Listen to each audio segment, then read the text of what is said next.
ধেমাজিৰ সংৰক্ষিত বনাঞ্চলত ভয়ংকৰ অগ্নিকাণ্ড দুৰ্বৃত্তই অগ্নিসংযোগ কৰাৰ সন্দেহ ধেমাজি জিলা বন বিভাগৰ অধীনস্থ জয়ৰামপুৰ পানবাৰী বন বিভাগৰ সংৰক্ষিত কাঞ্চনকোনা বনাঞ্চলত কোনো দুৰ্বৃত্তই দেওবাৰে পুৱা ভাগত অগ্নিসংযোগ কৰাৰ সন্দেহ কৰা হৈছে অগ্নিকাণ্ডৰ ফলত প্ৰায় ৩০০ বিঘাৰো অধিক সংৰক্ষিত বনাঞ্চলৰ ভূমিত জুয়ে চানি ধৰিছে ঘটনাস্থলীত অগ্নি নিৰ্বাপক বাহিনী উপস্থিত হৈ জুই নুমুৱাবলৈ প্ৰচেষ্টা অব্যাহত ৰাখিছে বুলি জানিব পৰা গৈছে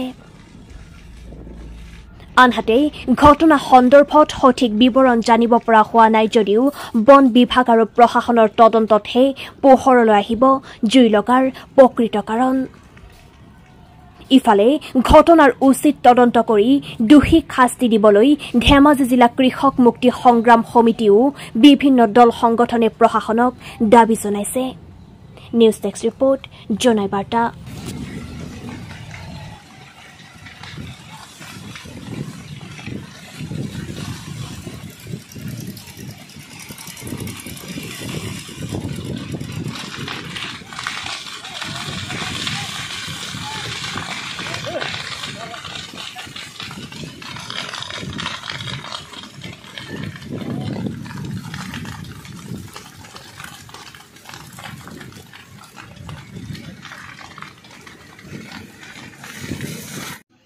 অতি দুৰ্ভাগ্যজনক কথা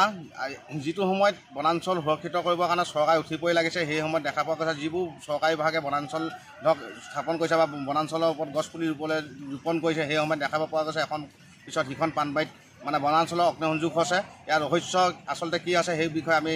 এতিয়ালৈকে গম পোৱা নাই আৰু এটা কথাটো হ'ল বনাঞ্চলখন আচলতে এই সময়ত মানে গছ গছনি নাইকিয়া হৈ গৈছে এই সময়ত মানুহে গছ ৰোপণ কৰিব লাগে কিন্তু এতিয়া আমি দেখা পোৱা গৈছে যে জয়ৰামপুৰ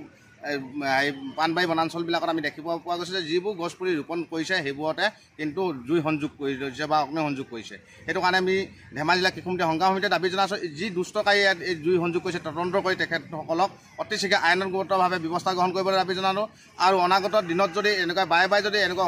জুই